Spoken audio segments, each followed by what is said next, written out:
Magandang hapon sa pagpapatuloy ng UNTV special coverage para sa unang araw ng paghahain ng Certificate of Candidacy para sa 2022 national elections. Naging maayos ang pagbubukas ng unang araw ng paghahain ng COC para sa mga nais tumakbo sa 2022 elections.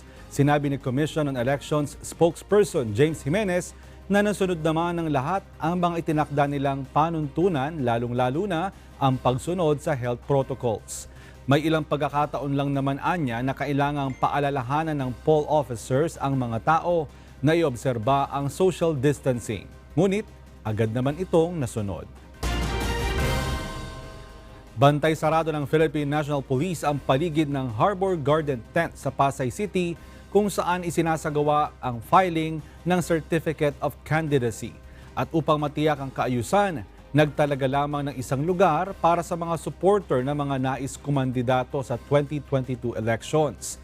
Higit kumulang 100 tauhan ng National Capital Region Police Office ang nagbarikada sa control point.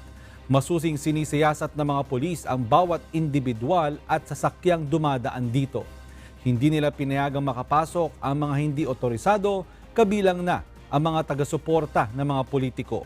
Wala namang naiulat na gulo sa lugar at nananatiling payapa ang isinagawang COC filing. Muli namang nagpaalala si PNP Chief Guillermo Eliazar sa mga politiko at maging sa supporters nito na iwasan na ang mga pagtitipon, lalo na't may pandemya. Nagsara na ang unang araw ng paghahain ng Certificate of Candidacy para sa 2022 elections. Halos 40 aspirants ang naghain ng kanilang kandidatura sa national positions. Mula sa Pasay City, humingi tayo ng update kay Harleen Delgado live. Kamusta dyan, Harleen? Mon, formal na ngang isinara ng Commission on Elections o Comelec ang unang araw ng paghahain ng Certificates of Candidacy para sa 2022 national and local elections. Mon, 6 na aspirants ang naghain ng kandidatura sa pagkapangulo habang 3 naman sa pagka-vice-presidente. Ilang minuto naman bago mag-alas 5 ng hapon ay may mga humabol pa sa senatorial at party list aspirants. Alas 8 ng umaga nang buksan ng Comelec ang COC filing kung saan una sa mga naghain para sa senatorial race si Antique Representative Loren Legarda. Maaga ring dumating si Senator Manny Pacquiao na nag-file sa posisyon bilang pagkapangulo. Kasama nito ang running mate niya na si Buhay Party List Representative at House Deputy Speaker Lito Atienza. Dito sinabi ni Pacquiao na tatakbo siya sa ilalim ng Prom D Party dahil sa patuloy na sigalot sa ruling party na PDP Laban. May mga re-electionist din gaya ni Senator Risa Hontiveros, habang si Sorsogon Governor Cheese Escudero naghain din ng COC para makabalik sa Senado sa pamamagitan ng kanyang abogado na si Attorney George Garcia. Bukod sa mga incumbent, may mga first-timers din sa halos sa 40 aspirants na naghain ng kanilang kandidatura para sa national positions. Katulad na lamang mo ng isang security guard na si Phil De Los Santos na marami ring plano sakaling manalo. Gaya ng pabahay sa lahat, diskwento sa tubig at kuryente para sa mga mahihirap at benepisyo sa mga barangay, tanod at volunteer. Mon, sa ngayon, dahil nga isinara na ng Commission on Elections itong unang araw ng COC filing matapos lumagpas yung 5 p.m. deadline, ay nagsasagawa na ng briefing si Comelec spokesperson James Jimenez upang i-recap at i-summarize yung nangyari ngayong araw. Mon. Salamat, Harleen Delgado live mula sa Pasay City.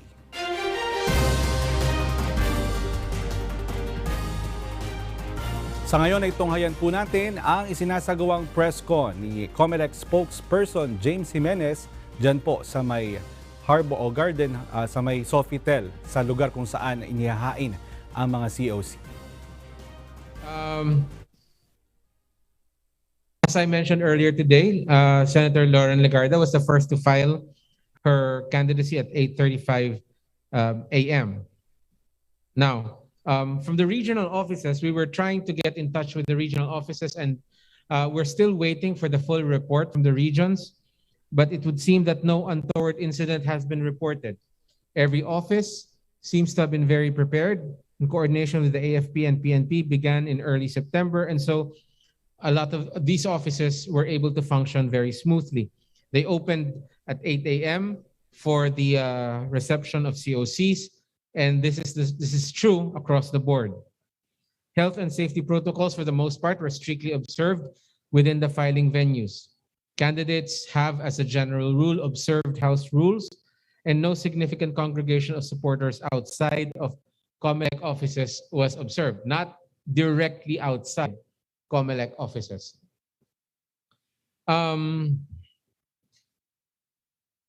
The incomplete reports have informed us that earlier this morning, at least one person was found to be positive for COVID-19, but he was immediately isolated and referred to the DOH together with the close contacts.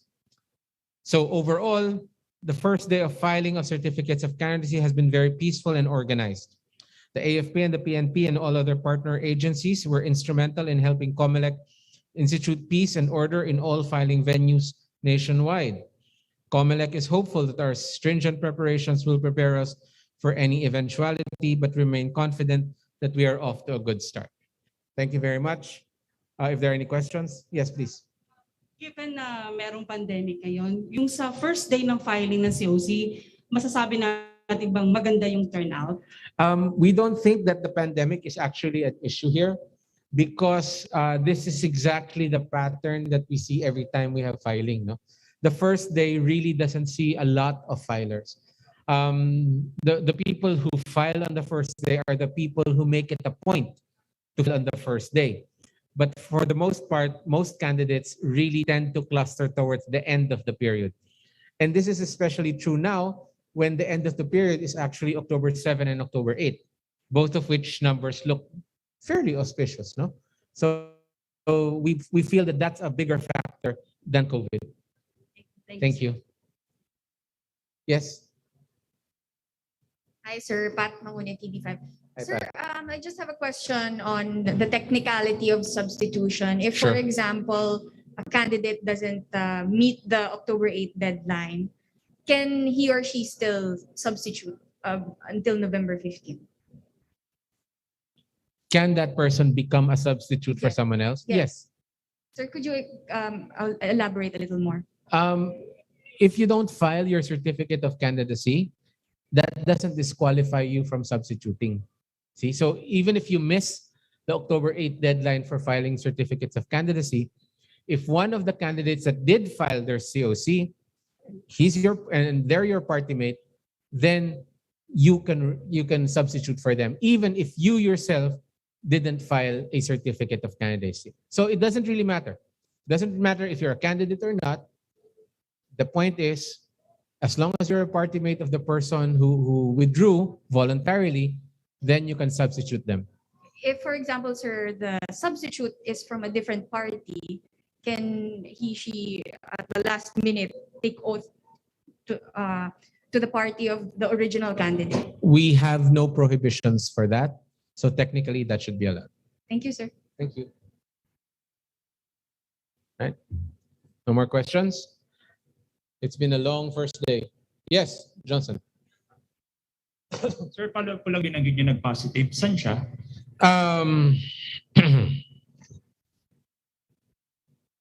To Batangas. Batangas. And I still owe you the number of nuisance candidates that were declared into 2019 elections. All right?